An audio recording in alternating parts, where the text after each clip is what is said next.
noite, presidente, ministro Luiz Roberto Barroso, ministro Gilmar Mendes, nosso decano, ministra Carmen Lúcia, ministro Luiz Fux, nosso vice-presidente, ministro Edson Fachin, ministro Alexandre de Moraes, ministro André Mendonça, ministro Cristiano Zanin, ministro Flávio Dino, senhor Procurador-Geral da República, doutor Paulo Gonet, senhora secretária da Seção, senhores advogados, meu quase boa noite a todos.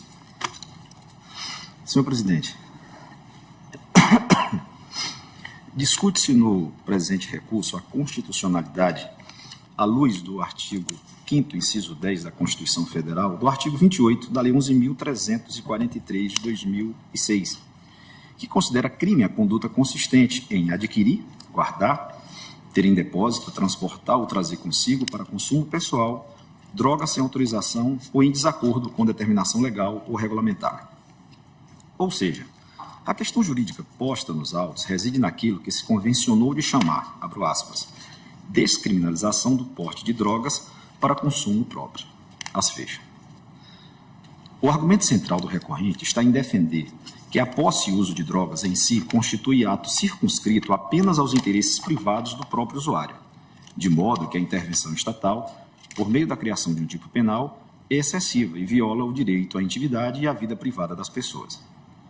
Pedindo vênia aos que pensam de modo diverso, a tese recursal está no plano sutil do debate ético, filosófico e político, concernente à descriminalização ou não do porte de drogas para consumo, e não apresenta, com a mais respeitosa vênia, consistência jurídica, por si mesma, para sustentar a declaração de inconstitucionalidade de uma lei federal que vigora há mais de uma década e meia e sobre a qual esta Corte já teve, inclusive, oportunidade de se manifestar. A propósito do tema, o julgamento da questão de ordem no recurso extraordinário 430.105, relator o ministro Sepúlveda Pertence, o Supremo firmou a orientação no sentido de considerar crime a posse de droga para consumo pessoal, afastando a ocorrência da abolitio criminis em relação ao tipo semelhante descrito na lei revogada. Confira-se: 1. Posse de droga para consumo pessoal, natureza jurídica.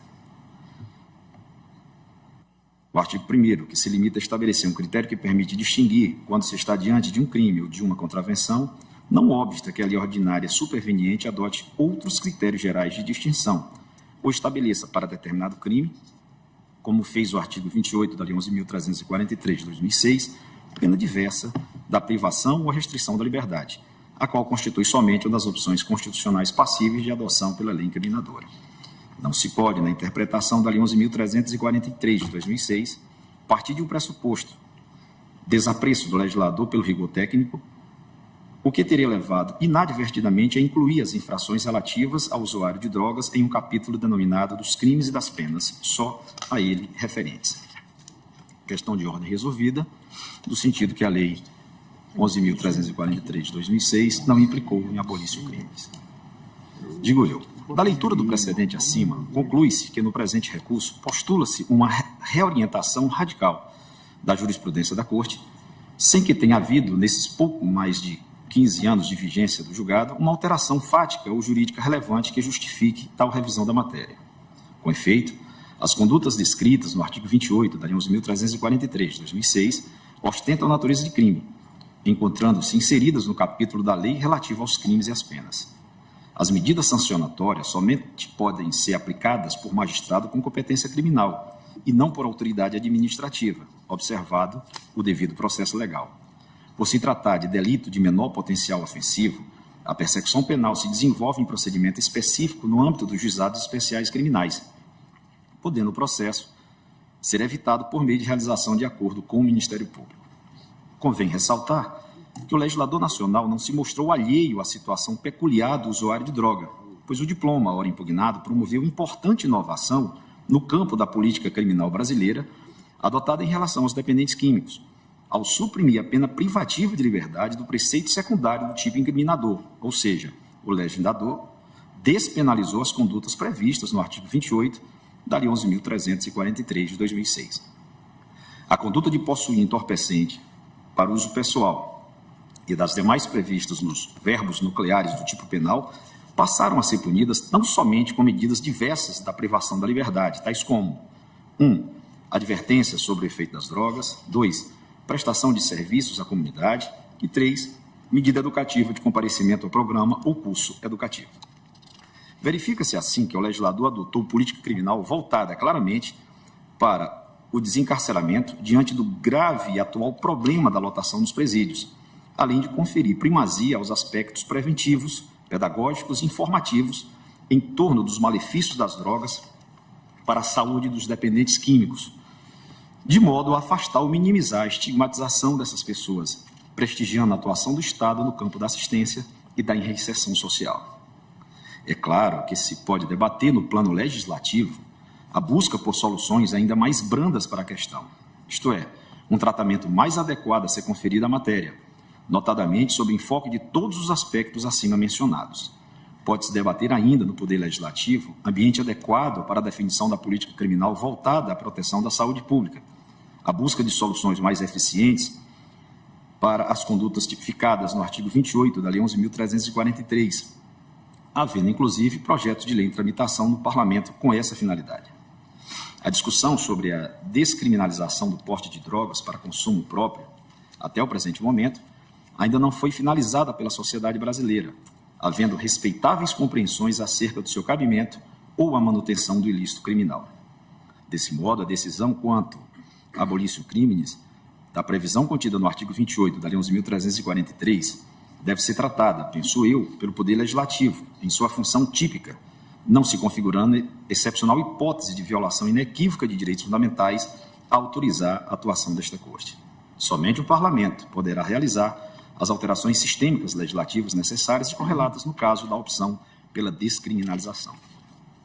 Vale registrar, aliás, que se encontra em tramitação no Parlamento proposta de emenda à Constituição que prevê a inclusão do artigo 80, do inciso 80 ao artigo 5º da Constituição Federal nos seguintes termos: a lei considerará crime a posse e o porte, independentemente da quantidade de entorpecentes e drogas afins, sem autorização ou em desacordo com determinação legal ou regulamentar. Na justificativa para a proposição, ressaltou-se que a saúde é direito de todos e dever do Estado, conforme dispõe o artigo 196 da Constituição Federal. Nesse contexto, a prevenção e o combate ao abuso de drogas é uma política pública essencial para a preservação da saúde dos brasileiros. Reconhecendo a complexidade da matéria e os danos que as drogas causam às famílias brasileiras, a Constituição Federal de 1988 tratou do tema em vários dispositivos. No artigo 5º, equiparou o tráfico aos crimes hediondos e autorizou a extradição de cidadãos naturalizados que tenham se envolvido nesse crime. No capítulo da segurança pública, incumbiu a Polícia Federal, sem prejuízo das demais forças, prevenir e reprimir o tráfico ilícito de entorpecentes e drogas afins. Ainda na seara processual penal, determinou no artigo 243 a expropriação de terras utilizadas para o plantio de drogas e a apreensão de quaisquer bens e valores decorrentes do tráfico. Pedindo venha novamente as posições em sentido contrário, não considero que a moldura abstrata do direito fundamental à intimidade tenha o alcance de proibir a tipificação penal pelo legislador. Os direitos à privacidade e à intimidade não se revestem de caráter absoluto, devendo ceder passo, observada a proporcionalidade, diante da necessidade de preservação de outros bens jurídicos caros ao constituinte, como no caso a saúde e a segurança pública, sem as quais não há garantia de direito à vida e à liberdade. Consoante vem decidir nesta Corte, não há no sistema constitucional brasileiro direitos ou garantias que se revistam de caráter absoluto, mesmo porque razões de relevante interesse público ou exigências derivadas do princípio de conveniência das liberdades legitimam, ainda que excepcionalmente, a adoção por parte dos órgãos estatais de medidas restritivas das prerrogativas individuais ou coletivas, desde que respeitados os termos estabelecidos pela própria Constituição. Mandado de segurança 23.452, ministro Celso de Mello, julgado em setembro de 99. O direito à saúde se encontra previsto no artigo 196 da Constituição Federal como direito de todos e dever do Estado, devendo ser garantido mediante políticas sociais e econômicas que visem a redução do risco de doença e de outros agravos e ao acesso universal e igualitário às ações e serviços para sua promoção, proteção e recuperação.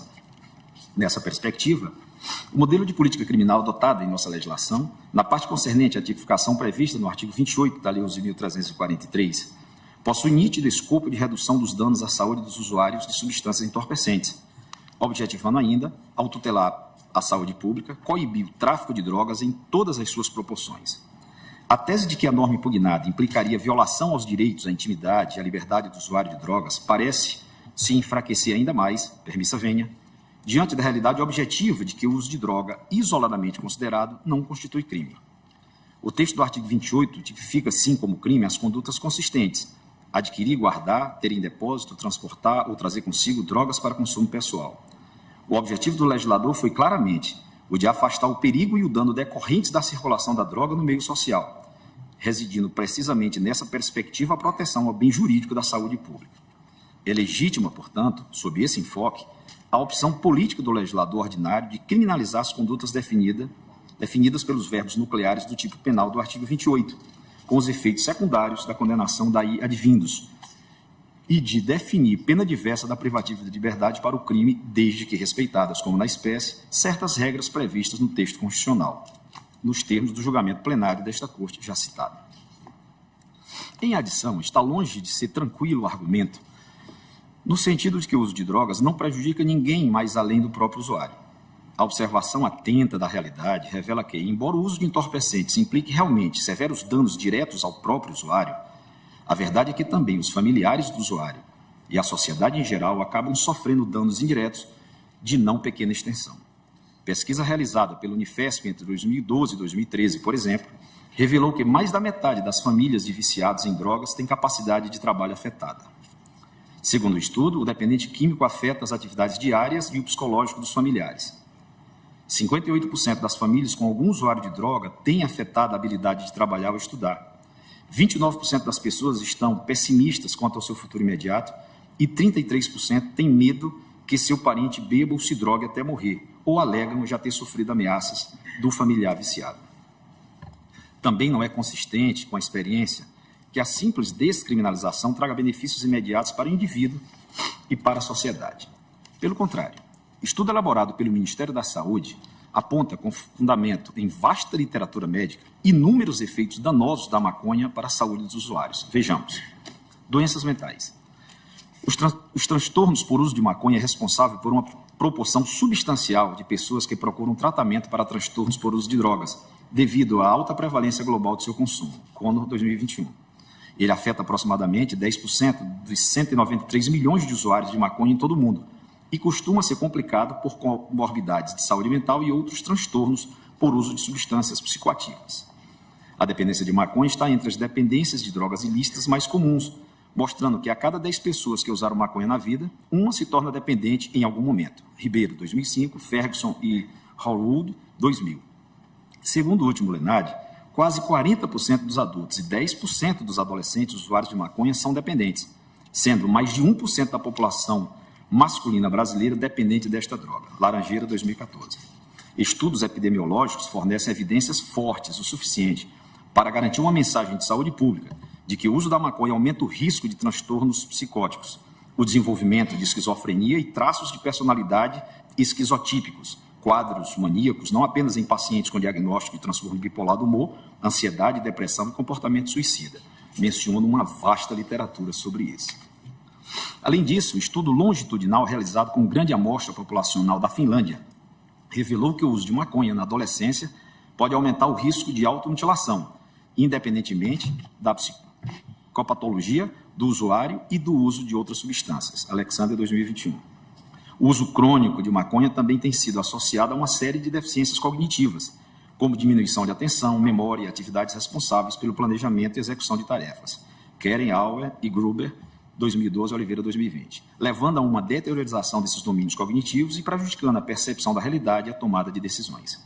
Além disso, leva a uma disfunção de desempenho associada à aprendizagem, que impede o reconhecimento das consequências negativas do uso da droga e leva ao declínio de até 8 pontos no quociente intelectual, fator que mede a inteligência com base em resultados de testes específicos. Iniciar o consumo da maconha na infância ou adolescência acelera a perda de memória. Dados sugerem que adolescentes que usam maconha algumas vezes por semana durante 2 a 3 anos desenvolvem problemas de memória semelhantes aos relatos em usuários adultos que começaram na idade adulta e têm consumido a droga regularmente por pelo menos 20 anos. O início precoce do consumo de maconha pode levar ao agravamento dos prejuízos em todos os domínios do funcionamento cerebral. As evidências científicas trazem que a exposição ao longo da vida do uso de maconha tem uma forte associação com a deteriorização do desempenho do nível comportamental desses usuários e que, para aqueles com início durante a adolescência, a cessação do uso de maconha não restaurou totalmente o funcionamento neuropsicológico. Doenças físicas. Para além dos efeitos neurotóxicos, as doenças físicas resultantes do consumo de maconha vêm sendo alvo de estudos há mais de 2 décadas. A maconha fumada tem um alto potencial cancerígeno e está relacionada a baixa resistência imunológica e infecção. Hall e Solovey, 1998, Butaleb, 2021. Seu consumo está associado ao aumento de sintomas de bronquite crônica, asma, enfisema e infecções respiratórias, entre outras alterações nos diferentes sistemas orgânicos. Bui, Simpson e Nordstrom, 2015. Mozaffarian, 2016, sendo até mais grave do que aquelas decorrentes do uso de cigarro e tabaco. Para além das doenças respiratórias, o uso de maconha é um possível fator de risco para o desenvolvimento de pancreatite aguda, Bark, 2017, ocorrendo principalmente em pacientes jovens com idade inferior a 35 anos, além de sintomas cardiovasculares e gastrointestinais, Monte, 2019, estando significativamente associado a um risco aumentado de mortalidade por doença cardiovascular, especialmente entre aqueles que iniciaram seu uso antes dos 18 anos.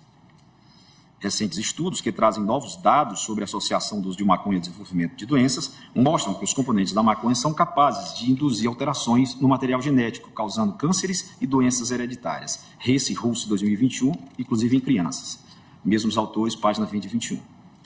Na cidade de Portland, no estado do Oregon, em 2020, promulgou-se medida que descriminalizou o uso de diversos tipos de drogas. Medida 110.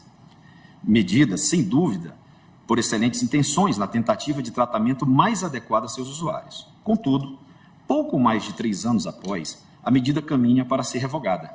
Em artigo recente, publicado no jornal The Guardian, nesse sábado, 2 de março de 2024, publicou-se o seguinte: Oregon desfaz lei inovadora de descriminalização das drogas. A medida 110, uma experiência aprovada em 2020, é revista à medida que o Estado enfrenta a crise do fentanil e o crescente consumo público de drogas. Colaciona excertos relevantes do mencionado artigo. Os legisladores do Oregon tomaram medidas para reintroduzir penalidades criminais para a posse de drogas pesadas, encerrando, na verdade, uma experiência inovadora de descriminalização de 3 anos do Estado. Em 2020, quase 60% dos eleitores moveram-se para descriminalizar a posse de pequenas quantidades de drogas ilícitas com a aprovação da medida 110. Mas a lei tornou-se cada vez mais controversa à medida que o Estado lutava com a crise do fentanil e o crescente consumo público de drogas. Os legisladores chegaram recentemente a um acordo bipartidário para desfazer um aspecto fundamental da lei e tornar a posse menor uma contravenção, ao mesmo tempo que alocaram milhões de dólares para programas de tribunais especializados, bem como para tratamento de saúde mental e dependência química. Oregon viu um aumento de 1.500% nas mortes por overdose desde o início da pandemia, o aumento mais acentuado no país de acordo com dados federais recentes. Em 2022, quase 1.000 pessoas morreram no estado por overdose de opiáceos, mas a investigação não mostrou até agora qualquer correlação entre o aumento das overdoses e a descriminalização. Ainda assim, a crise da saúde pública, juntamente com a escassez de habitação a preços acessíveis que tem alimentado os sem-abrigo, tornou-se mais visível e os residentes e proprietários das empresas têm ficado cada vez mais exasperados. Os residentes da cidade relatam ter visto pessoas fumando abertamente fentanil nos centros da cidade, enquanto pequenas cidades já tinham taxas historicamente baixas de sem-abrigo, estão agora a ver acampamentos. O que se desenvolveu nos últimos 3 anos não foi o Shangri-La utópico que nos foi prometido com a medida 110, disse Christopher Parosa, o promotor distrital de Eugênio, em um fórum comunitário esse ano, mas sim um pesadelo distópico que é semelhante a um filme sombrio de Hollywood.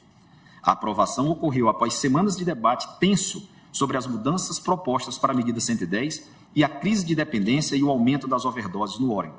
Incluiu horas de depoimentos de autoridades, defensores, autoridades locais e residentes diretamente afetados. Volto eu. Da leitura do artigo mencionado, observo que o debate acerca da descriminalização do uso de drogas é extremamente complexo e multifacetário, a recomendar que seja tratado primordialmente pelo Legislativo.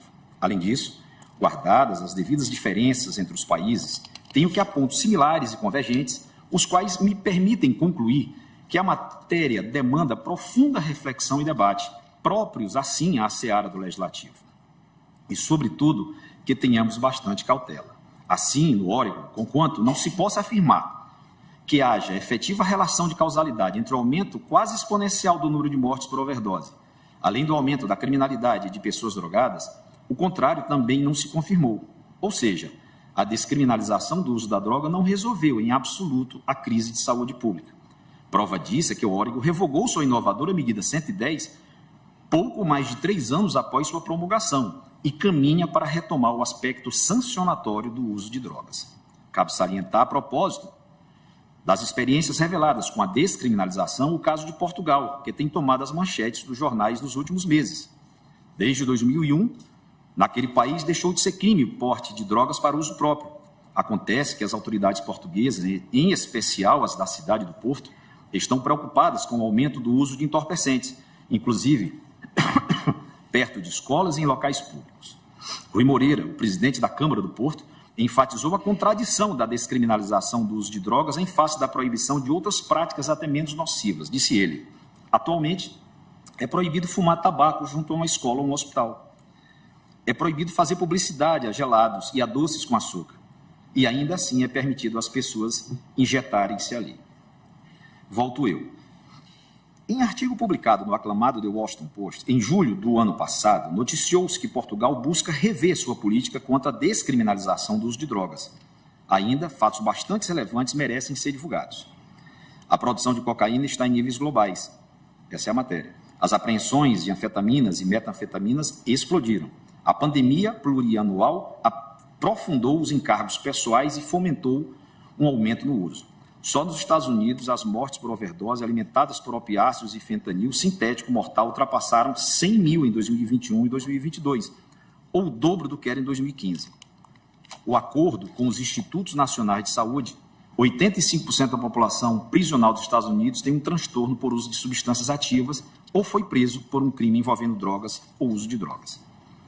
O inquérito nacional recentemente divulgado sugere que a percentagem de adultos que consumiram drogas ilícitas aumentou para 12,8% em 2022, acima dos 7,8% em 2001, embora ainda abaixo das médias europeias. A prevalência do consumo de opiáceos de alto risco em Portugal é superior à da Alemanha, mas inferior à da França e da Itália. Mas mesmo os defensores da descriminalização aqui admitem que algo está errado. As taxas de overdose atingiram os máximos de 12 anos e quase duplicaram em Lisboa entre 2019 e 2023.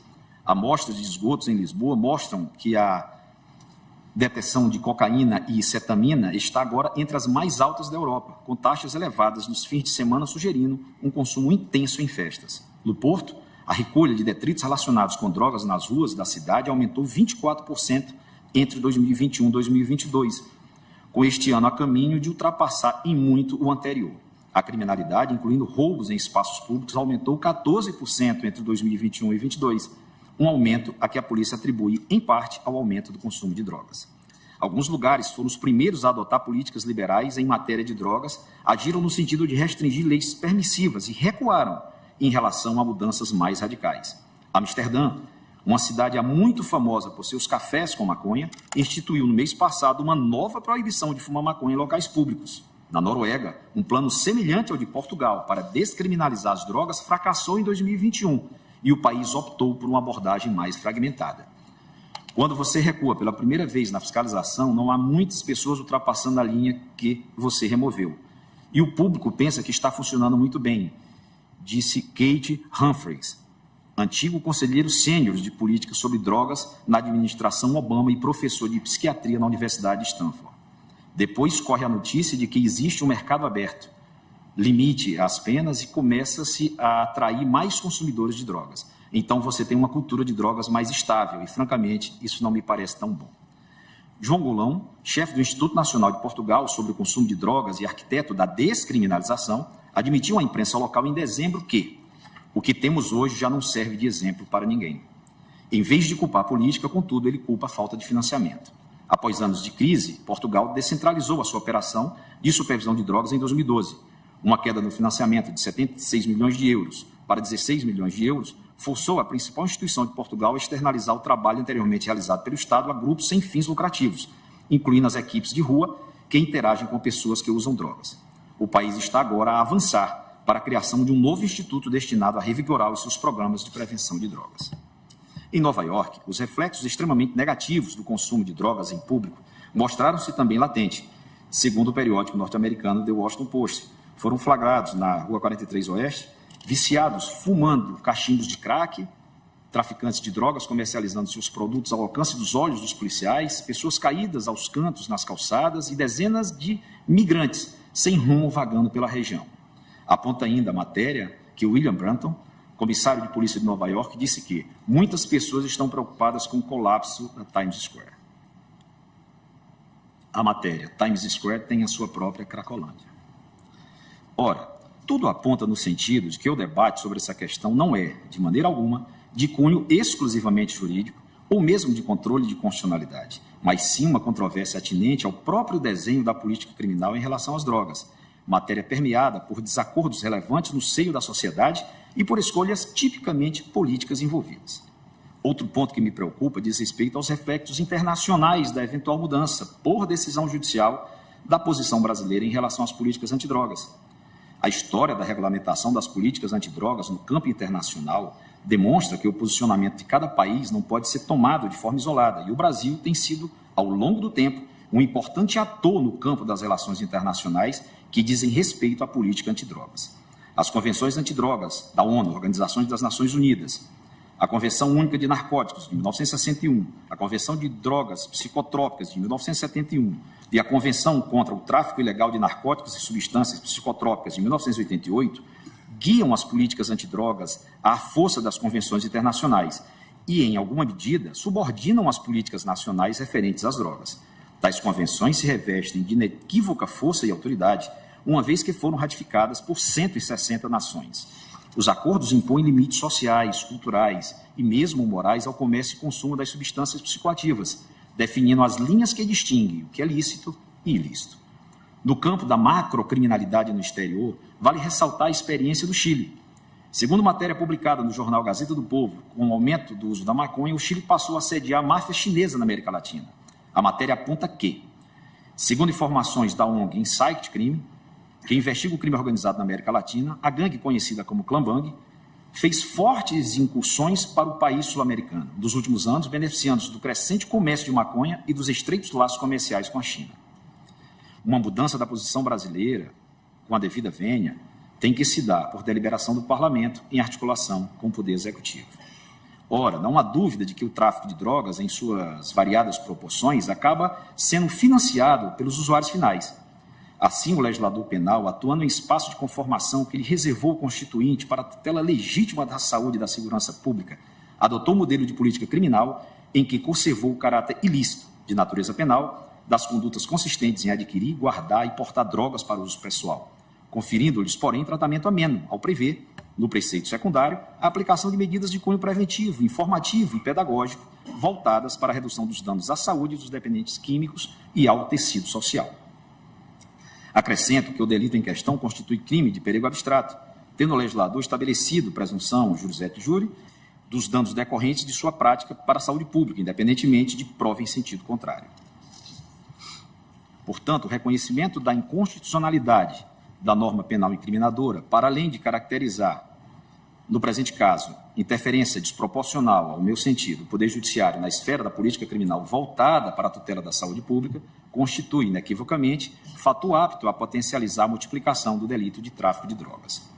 E o potencial de multiplicação do tráfico ocorreria não apenas com quantidades reduzidas de entorpecentes, destinadas ao usuário e ao pequeno traficante, mas também naqueles elos das cadeias criminosas em que os agentes lidam com substâncias ilícitas em proporções maiores, o que se mostra, ao fim e ao cabo, extremamente pernicioso e deletério para a sociedade.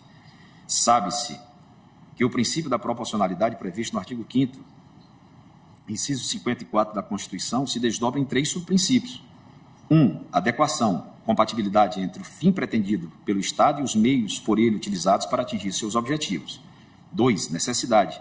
O Estado deve adotar, entre os atos e meios adequados, aqueles menos sacrifícios ou limitações impõem aos direitos administrados. E 3. proporcionalidade em sentido estrito, que é o próprio juízo de ponderação caracterizado pela existência de equilíbrio entre a intervenção para quem sofre e os objetivos perseguidos pelo legislador.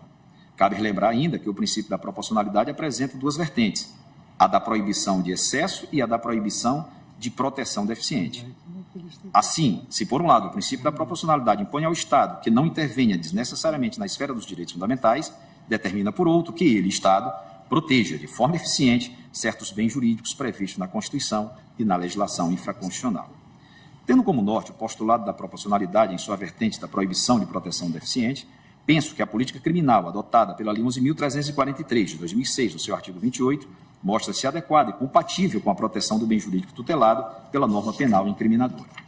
A criminalização das condutas consistentes em adquirir, guardar, ter em depósito, transportar ou trazer consigo drogas para consumo pessoal e a previsão no preceito secundário da norma penal de medidas de cunho preventivo, pedagógico e informativo voltadas para a preservação da saúde do usuário constitui nítido e inequívoco fator inibitório do consumo, circulação e, por consequência, do tráfico de drogas, protegendo, em última análise, a saúde pública. Afastada a violação ao dispositivo constitucional invocado e ao postulado da proporcionalidade, há de se conferir prevalência ao princípio da presunção de constitucionalidade do dispositivo questionado, decorrente do princípio da separação dos poderes e necessário à preservação da ordem democrática.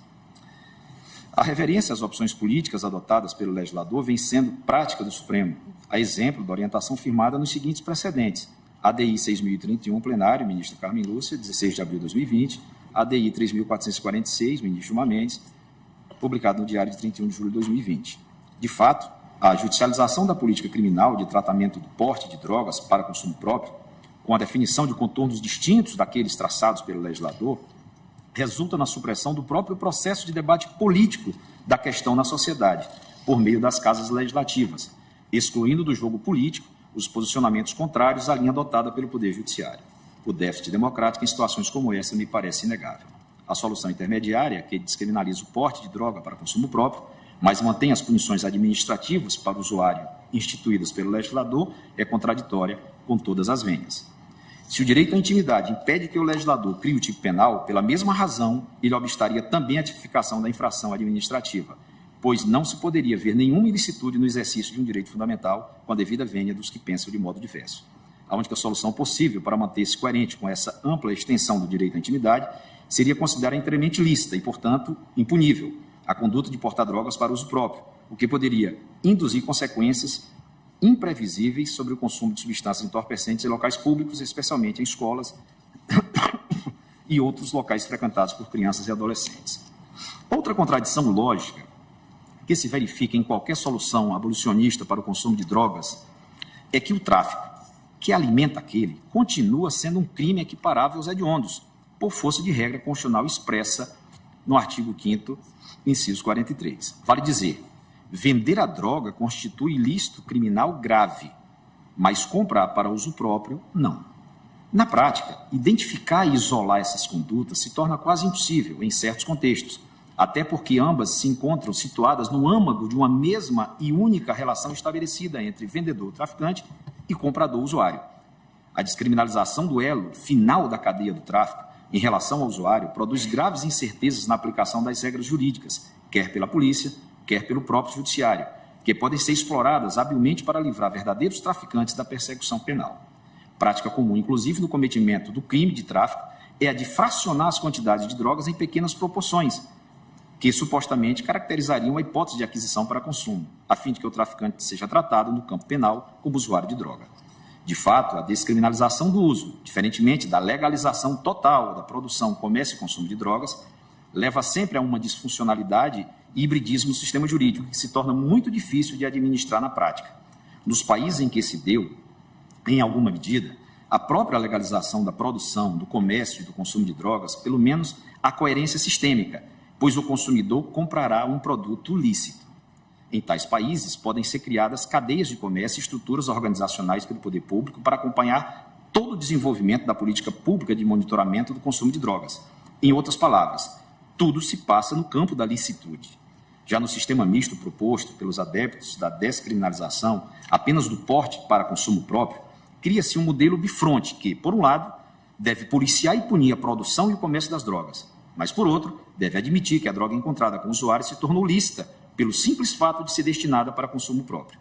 Tal modelo é evidentemente ilógico, permissa venia, ao pressupor que uma separação fictícia entre o consumidor e o produtor, e na prática acabará favorecendo o tráfico porque cria um mercado consumidor legítimo para uma mercadoria ilícita em um sistema jurídico como o nosso, em que o tráfico de drogas constitui, reitere-se, crime hediondo.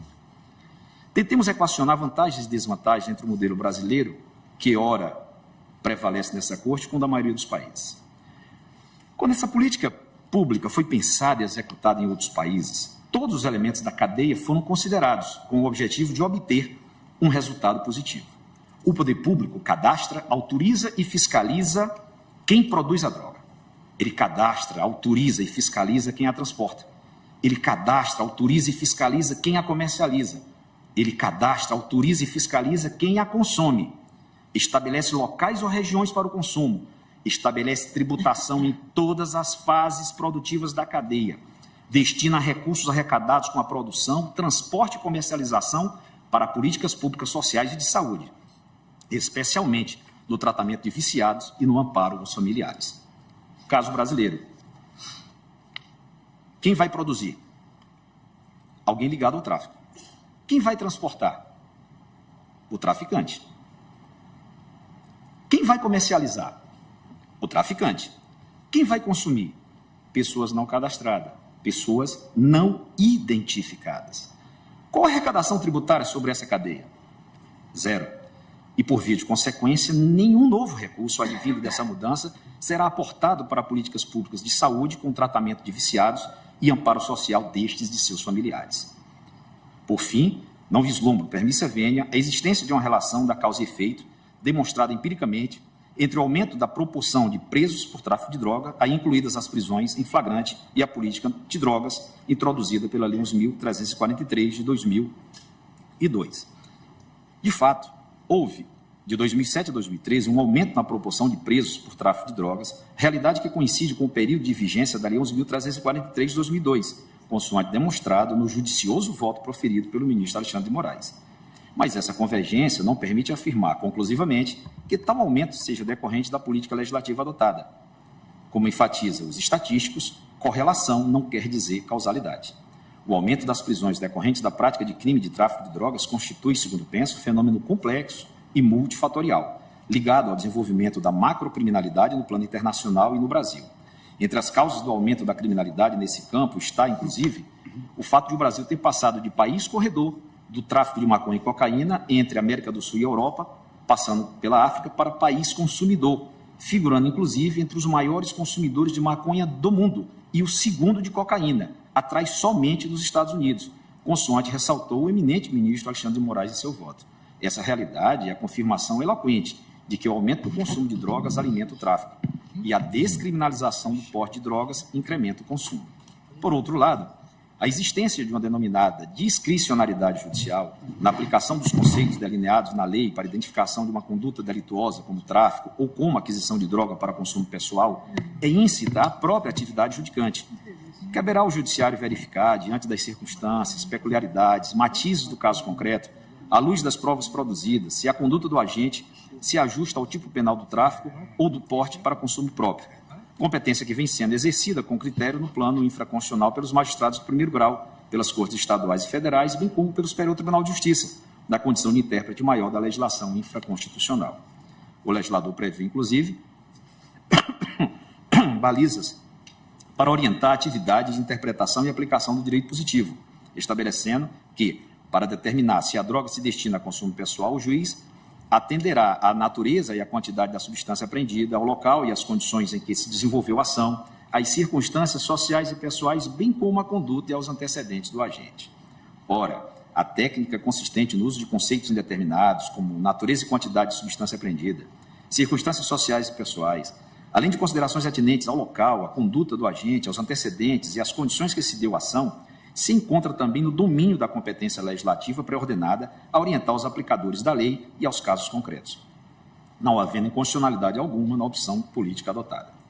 De sorte que até mesmo a eventual redução do que se convencionou chamar de discricionariedade, seja na aplicação da lei, na realização do flagrante, na dedução da pretensão punitiva e, por fim, no julgamento, incumbe ao legislador não autoriza, penso eu, que o Judiciário o substitua e ingresse no campo da própria confecção da política legislativa aplicável à repressão do tráfico de drogas. Devemos, assim, ter extrema prudência para analisar os impactos e consequências sociais de nossas decisões, mormente nesse assunto, que tangencia tanto o aspecto criminal, que deve proteger a sociedade e seus cidadãos de graves crimes relacionados às drogas, quanto também outro aspecto da política criminal e saúde pública no que diz respeito ao tratamento adequado aos usuários de droga. Vê-se, do quadro já exposto, que há um debate em diversos países ao redor do mundo quanto à descriminalização do uso das drogas. E, ao que pude observar, alguns países que foram pioneiros na descriminalização hoje buscam rever suas políticas públicas. Portugal, como já mencionei, é um claro exemplo disso. Ou seja, guardadas as devidas diferenças entre os países, tenho que há pontos similares e convergentes, principalmente nos graves problemas sociais e, quiçá, em suas soluções, os quais me permitem concluir que a matéria demanda profunda reflexão e debate próprios à seara do Legislativo.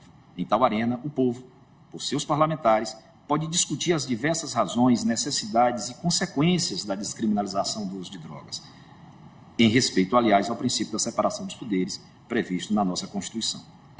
Não há ainda, com as mais respeitosas vênias aos judiciosos votos em sentido diverso, a meu sentir, omissão legislativa que reclame intervenção do Judiciário. Ao contrário, é preciso ponderar que a atual Lei 11.343, de 2006, em si, já revogara a Lei 6.368, de 76, que era, em muitos aspectos, mais rigorosa que a atual. Ou seja, o próprio legislador já se atentou para uma nova ótica no tratamento. Cabe ao Judiciário e, portanto, a esta Suprema Corte sempre agir de forma prudente, como sempre tem feito, em deferência ao equilíbrio e harmonia com o Legislativo e o Executivo, características que permeiam todo o nosso sistema legal. Por todas essas razões, concluo que não há inconstitucionalidade no tipo do artigo 28 da Lei 11.343 de 2006. Na pior das hipóteses, existe uma solução controversa, que pode não ser a melhor, na avaliação subjetiva de determinado intérprete e aplicador da lei, mas que está dentro do campo de competência do legislador e objetivamente representa uma resposta compatível com a Constituição para o grave problema de consumo de drogas. Presidente, já encerrando o meu voto, queria apenas trazer um pouco da minha experiência de vida. Cresci em um conjunto de Coab, em Teresina, e talvez seja um argumento pueril, mas talvez não tenhamos a dimensão do quão isso é fundamental para a família brasileira. Eu tenho dito que todos nós, ministros dessa Suprema Corte, tentamos transformar o nosso país num país melhor. Todos somos bem-intencionados, todos estamos querendo o melhor para o nosso país. E eu fiquei bastante impressionado com os votos no sentido diverso, com a sensibilidade da tentativa de mudança do sistema carcerário, mas há uma ótica que eu acho que vale a pena também ser vista. Pensando na família pobre brasileira, são mais de 80%. Se preocupam com a sua sobrevivência, se possuem ou não um emprego ou o que vai comer. O nível de educação de pais e mães no Brasil, em se tratando do diálogo com os filhos sobre droga, é quase inexistente. A família não tem condição de dialogar, a escola já não tem mais, o Estado não tem como isso ocorrer. A realidade, o dia a dia da família brasileira que possui um filho viciado ou um iniciático em droga, ainda que seja uma droga leve, é o grande argumento que possui a família brasileira. Aquela família que não tem a instrução que nós temos e que pode dialogar com seus filhos. É que é ilícito. Meu filho, não faça isso, porque isso é ilícito. Esse é o único argumento que o pai e a mãe pobre brasileira têm.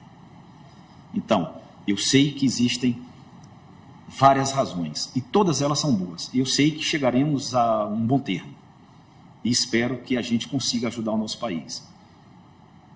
Mas, nesse momento, eu peço a mais respeitosa vênia a todos para manter com a família brasileira esse importante argumento. Então, senhor presidente, eu, pedindo a mais respeitosa vênia, eu nego provimento ao recurso extraordinário e encaminho meu voto no mesmo sentido do ministro Cristiano Zanin. Mas Vossa Excelência também está fixando o quantitativo em 25 gramas. Da mesma forma. Muito bem.